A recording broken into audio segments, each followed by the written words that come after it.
আসসালামু আলাইকুম বেস্তাবাসী। আজকে আসছি নতুন বেস্তি ব্লগ নিয়ে।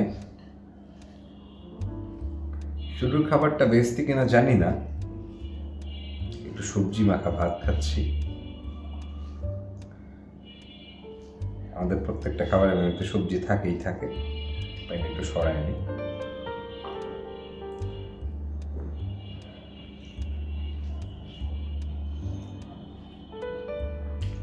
বেসিক্যালি আমার বেস্তি খাবার যেগুলো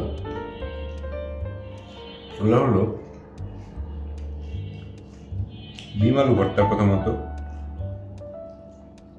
এরপরে একদম গ্রামের থেকে নিয়ে আসা, মানে আমার শ্বশুর বাড়ির থেকে পাওয়া, আমার চাচা শ্বশুর নিজের চাষ করা জাম আলু, মানে একদম লাল টকটক, একটা কাঁচা মরিচ ধনে পাতা দিয়ে আর একটা একটু শুকনা মরিচ পেঁয়াজ দিয়ে, সাথে তো ডিম ভর্তার মধ্যে একটু আলু বোধহয় দেওয়া আছে, সরিষার তেল, অবশ্যই খাঁটি সরিষার তেল দেওয়া। বাসায় বেসিক্যালি আমরা সবসময় সরিষার তেলই খাই, অথবা গেস্ট আসলে বা কোনো ভাজা পোড়া করা লাগবে তখন ম্যাক্সিমাম সয়াবিনটা এনে খাওয়া হয়। মানে আমাদের খুবই সয়াবিন কনজাম্পশন বা আদার তেল কনজাম্পশন খুবই কম।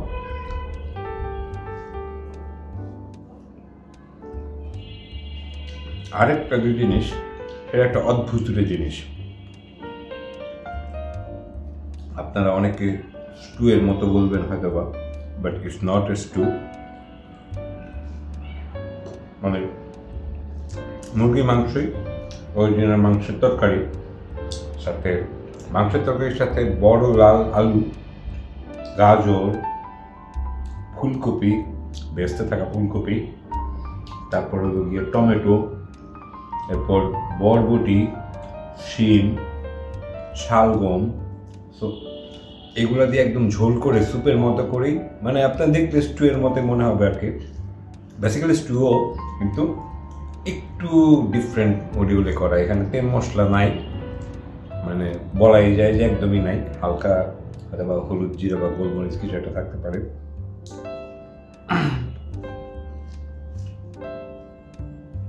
তো খুবই পাতলা এবং খুবই আরামদায়ক একটা খাবার, যেহেতু ভালো খাবার খেলে শরীরে একটা বেস্টি ফিল দেয়, সেটা অবশ্যই একটা বেস্টি খাবারই।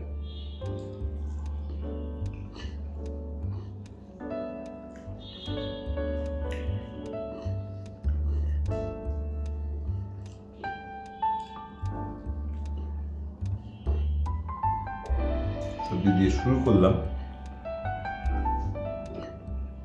এখন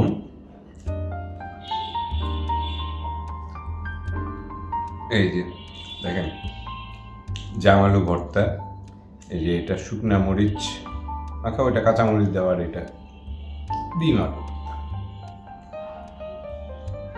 কি দেখা গেছে? ওকে, আলু ভর্তা দিয়ে শুরু করি।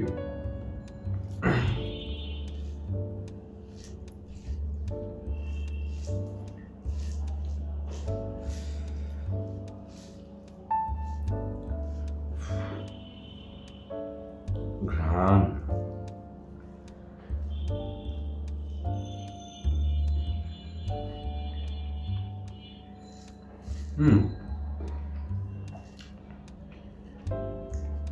মানে খুব স্বাদ। আর সরিষার তেলে একটা আলাদা একটা ঝাঁজ।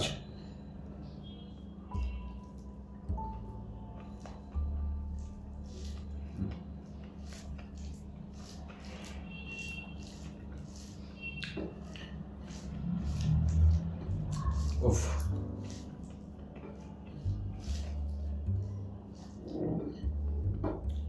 সেরা একটা স্বাদ হয়েছে। ও বাবা,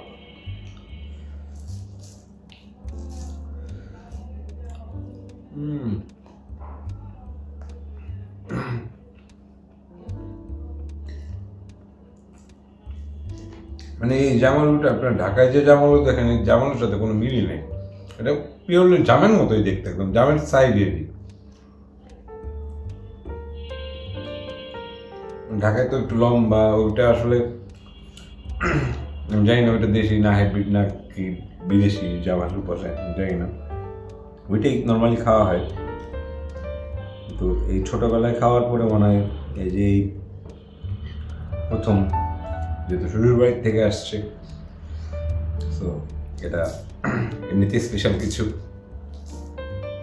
সাথে একদম অরিজিনাল সেই নিজেদের চাষ করা, নিজেদের খেতে পাওয়া।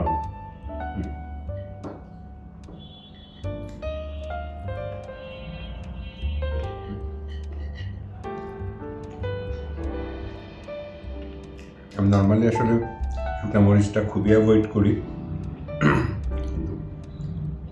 ও যেহেতু আজকে একটু স্পেশালি বানাইছে খেতে তো হয়। ডিম ভর্তা,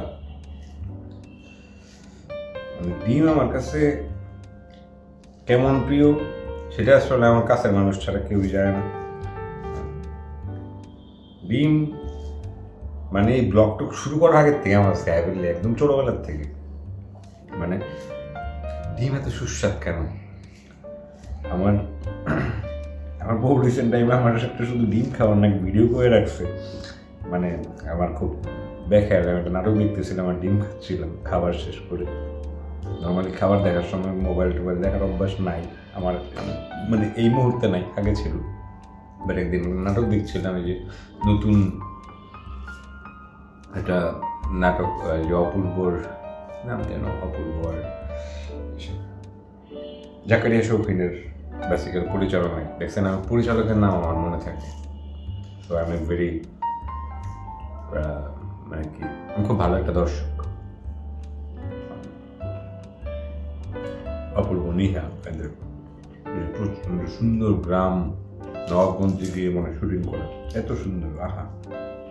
সাথে ভিতরে সোমেশ্বর দ্বীপের লেখা রেহান রাসূলের অবন্তি স্মৃতির একটা গান, ওটাও খুব সুন্দর। মানে ওইটা নাটক মনে হয়েছে যে পুরা এটা একটা সিনেমা, মানে এত সুন্দর। তো ওইটা দেখতেছিলাম। আর ডিমের তরকারি ওই দিনও আর কি আমার বউ মানে ডিমের তরকারি রান্না করছিল, মানে ডিমের তরকারি এত স্বাদ হইতে পারে, মানে ওইটা অন্যরকম। ওইটা জীবনে প্রথমবারের মতো ট্রাই করছিল। ইভেন আমি ওকে বেড ধরছি যে তুমি দ্বিতীয়বার রান্না করলে পুরো এত স্বাদ তুমি নিজেই করতে পারবে না। তো ওই জায়গায় একটা খুশি করবে, আমার ডিম এত পছন্দ।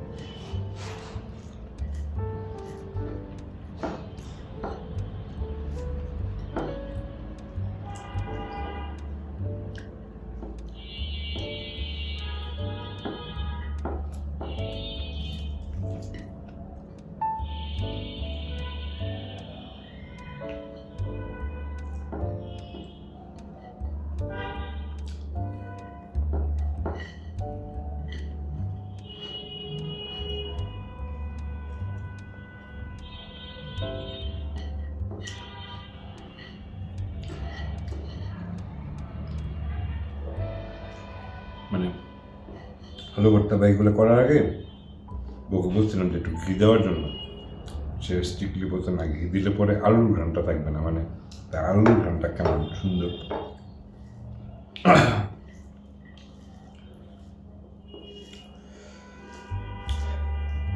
বেশ ঝাল, মরিচের হেভি ঝাল।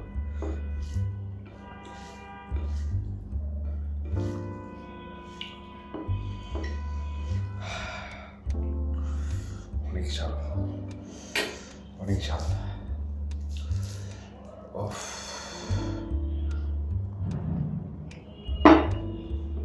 অভিনয় আমি এমনিতে অনেক ভালো ঝাল খেতে পারি, তো এমন ঝাল লাগতেছে জাস্ট অভিনয় করে দেখানো ইচ্ছা। ঝাল তো লাগবে, ঝাল তো স্বাদের জিনিস। যারা খুব স্বাদ করে খাইতে পারে আমার মতো, তাদের সবারই ঝাল পছন্দ দেখবে।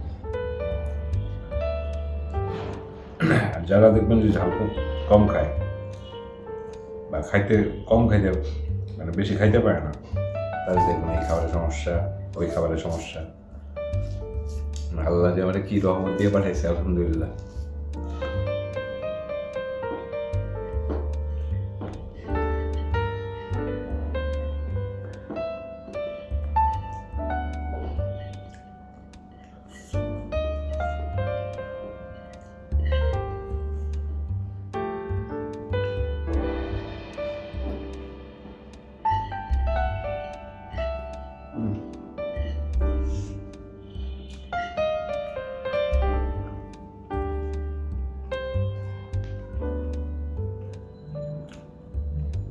আমরা রেগুলার ঝাল খাই না, মাঝে মাঝে শখ করে ঝাল খাই এখন।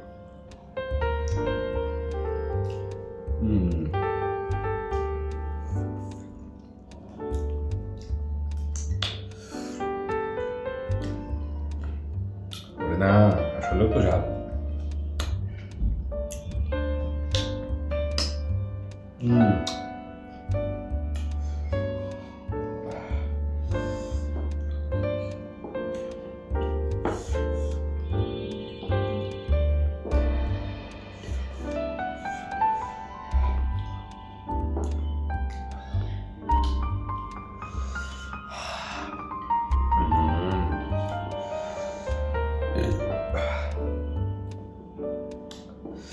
আমি একটা পেট ঠান্ডা করা খাবার খাবো।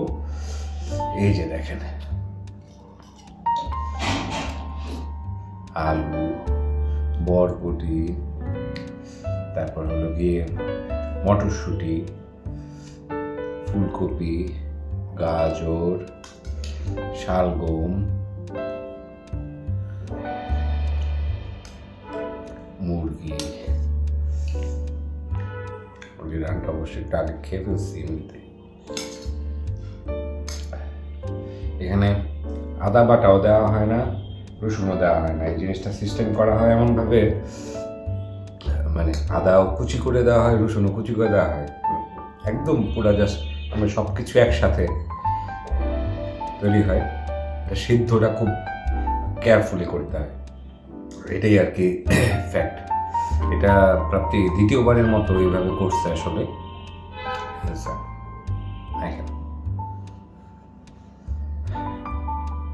তো আগের বার খেয়ে ফুড কমায় চলে গেছিলাম, এইবারও এটা আমি শিওর যে আমার এবারের অবস্থাও খবর আছে। আলু, ফুলকপি, টমেটো, গাজর,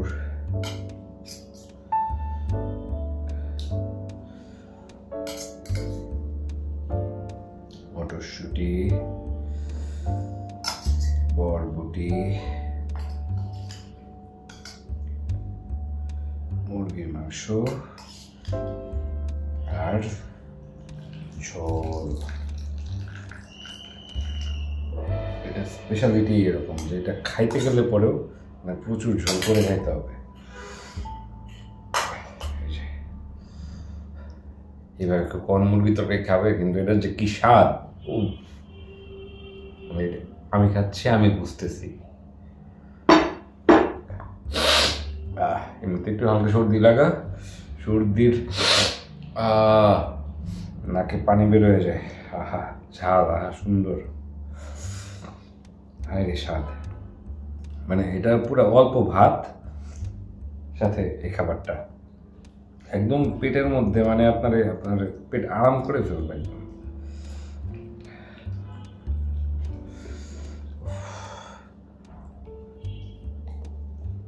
এইগুলা যদি খাইতে চান জানাবেন, তারপর বাসায় আসতে বলবো, খেয়ে চলে যাবেন।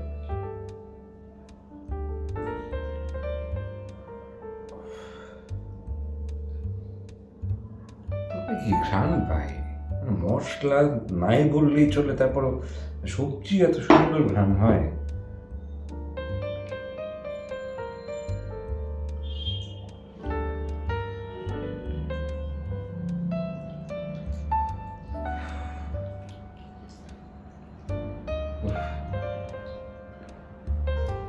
খাবার দিকে তাকায় থাকতে মন চায়, কি খাবো, খাইতে মন চায়, খালি খাইতেই থাকে।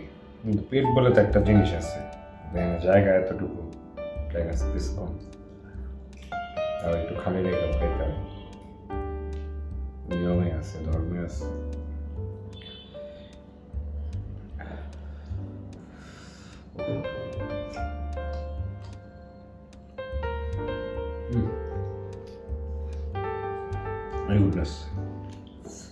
এত স্বাদ কেন?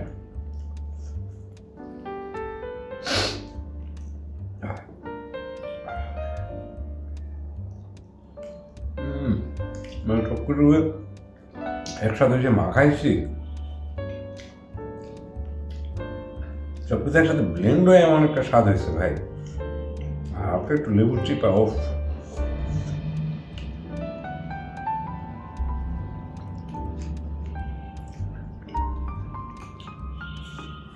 অসাধারণ।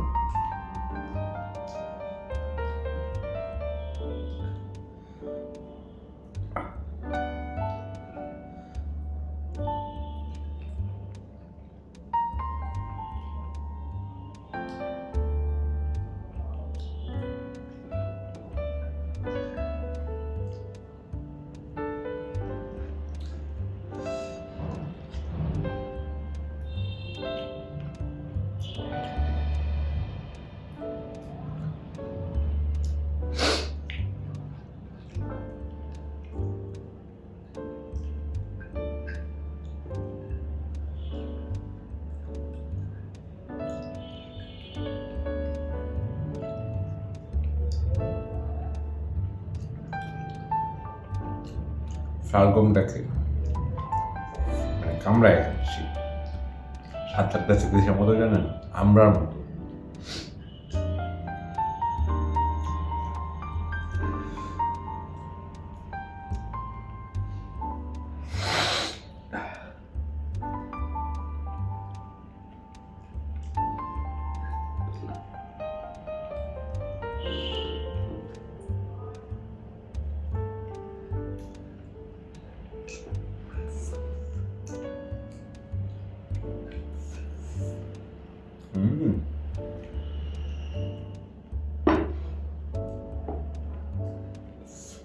দুষ্টুমি করলো,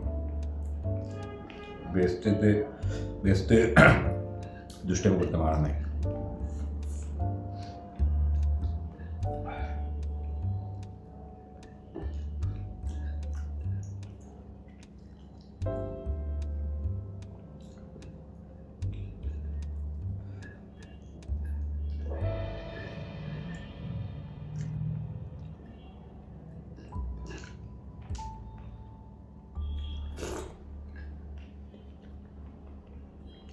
অসাধারণ অসাধারণ।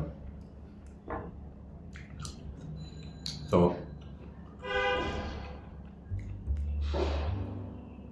আপনার এরকম আর কি তেল মশলা এগুলা আমাদের জীবনের শত্রু।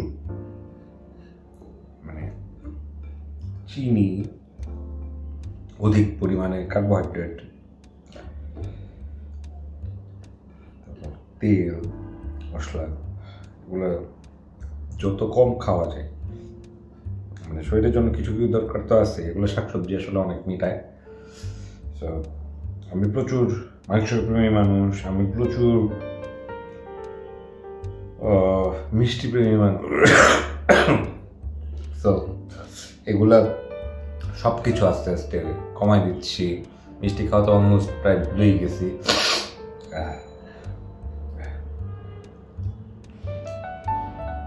তো শরীর আলহামদুলিল্লাহ ভালো যাচ্ছে।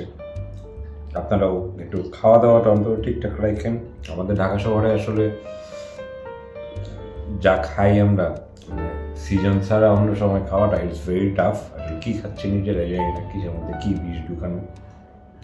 চেষ্টা করবেন একটু অন্তত খাওয়ার দিকে ইনভেস্টমেন্টটা বাড়ানোর জন্য। বাকি সব কিছু মানে বলা যাক, কারণ শরীর ঠিক তো সব ঠিক।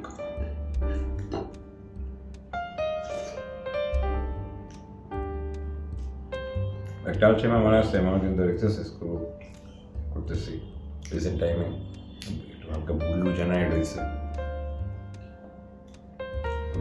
এইটে দিয়ে বুড়ি কমায় রাখতে হয়, তাছাড়া উপায় নাই। কিন্তু বুড়িটা কমানোর জন্য একটু ওয়ার্কআউট করবো, সেটা প্ল্যান করতেছি, পারতেছি না। বাট এই একটু স্বাস্থ্যসম্মত খাওয়া আর একটু ওয়ার্কআউট করতে পারলে অনেকটুকু মুশকিল আসে। টাকা পয়সা যেহেতু সবাই আপনারা যারা কামাচ্ছেন, তার বেশি ওই টাকাটা হসপিটালে দেওয়ার জন্য কামায়েন না। খাবার খেয়ে সুস্থ থাকেন, ডাক্তারদের কাছে কম কম যান। ডাক্তাররা মাইন্ড করে বসে থাকে, সমস্যা নেই। ওষুধ কম কম খান। সমস্যা নেই, ওষুধ ফ্যাক্টরির ব্যবসা কম হোক, পরে দেখবেন যে ওষুধ ফ্যাক্টরিরাই আসলে ফ্রেশ ফুডের বিজনেস শুরু করছে দিন শেষে। ভাই এর থেকে বড় মেডিসিন আসলে নাই।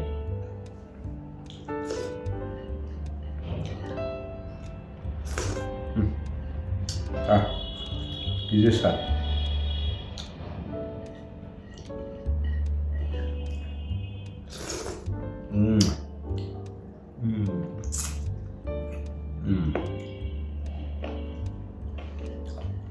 মুরগির মাংসের ভিতরেও আসলে সবকিছু এত সুন্দরভাবে, মানে ভিতরে সবজি ফ্লেভার পাচ্ছি, আর মাংসের মতো টেস্ট লাগতেছে, মানে অদ্ভুত সুন্দর টেস্ট। কেমন জানি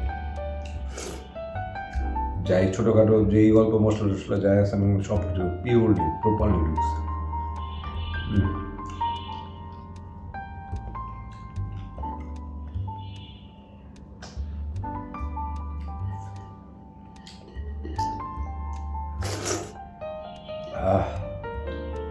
মানে পেট ঠান্ডা করার মতো খাবার।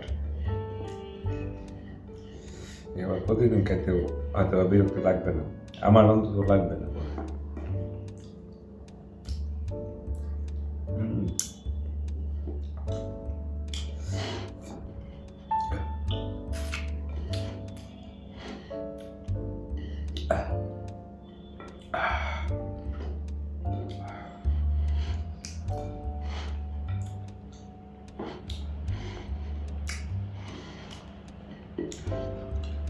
সবাই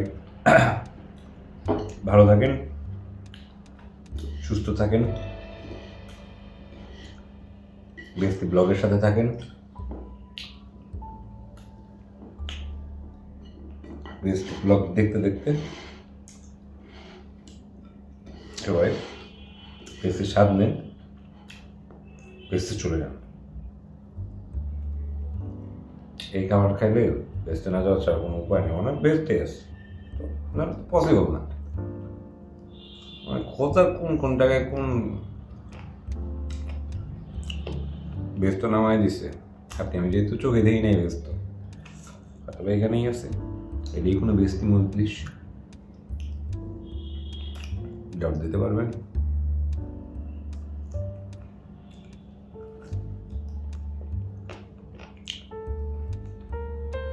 সব ভালো থাকবেন, খোদা হাফেজ।